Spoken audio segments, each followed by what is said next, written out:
We all remember the scene, the most sacred moment of our childhood, where Master Oogway, surrounded by peach petals, looks at his student one last time, smiles, and vanishes into the wind.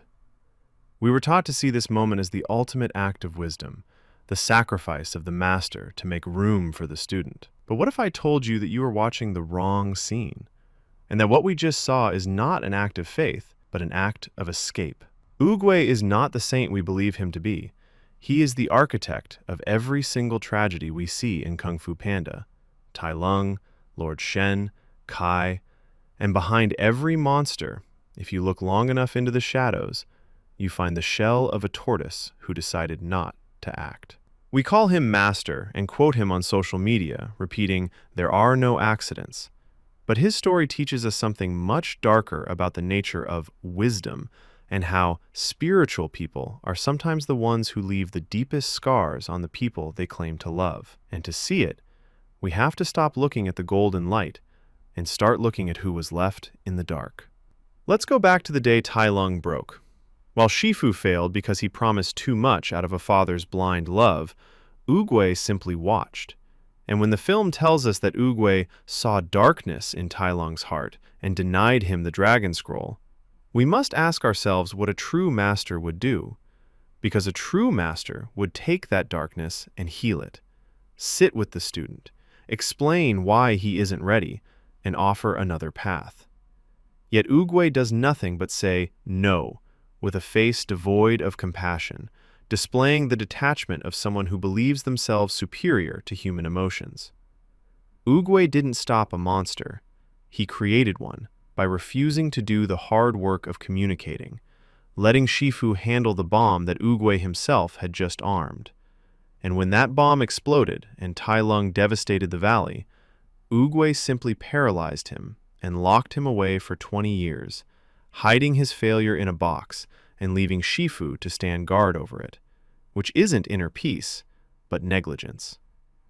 The true victim, however, is Shifu, who begins the film as a broken, rigid man unable to love Tigress or Po because he is terrified of failing again, a state caused by Oogway leaving him alone with the guilt for 2 decades, speaking in riddles like, "One often meets his destiny on the road he takes to avoid it," instead of offering the simple comfort of shared responsibility.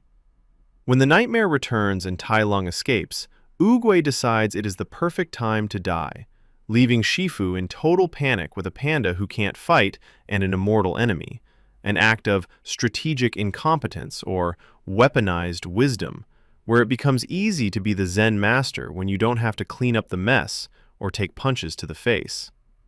This is where the story stops being about turtles and pandas and starts being about us, because we have all met an Oogway in our lives, or perhaps we are trying to become him through an obsession with positivity and letting go that psychology calls spiritual bypassing, using spirituality not to face problems, but to avoid them.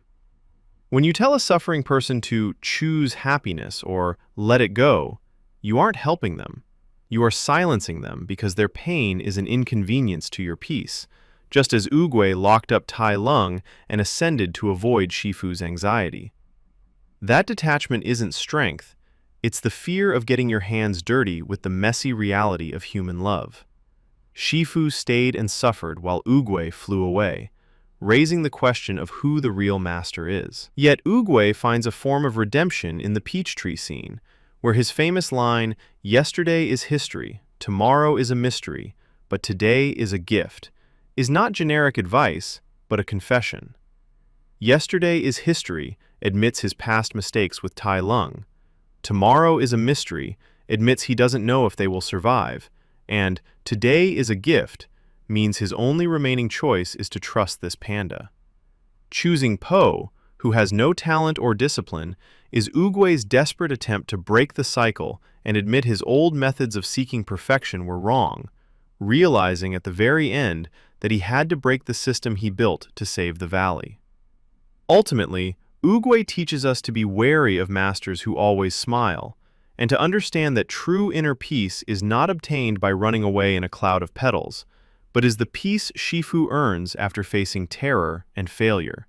So don't aspire to be the untouchable Oogway, but rather be Shifu, neurotic, imperfect, but present.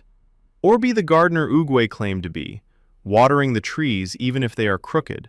Because while Oogway created Kung Fu by watching the universe, it was Po who saved him by looking inside himself, proving that you shouldn't wait for a wise turtle to tell you who you are, because that scroll has always been blank, and the responsibility to write on it has always been yours.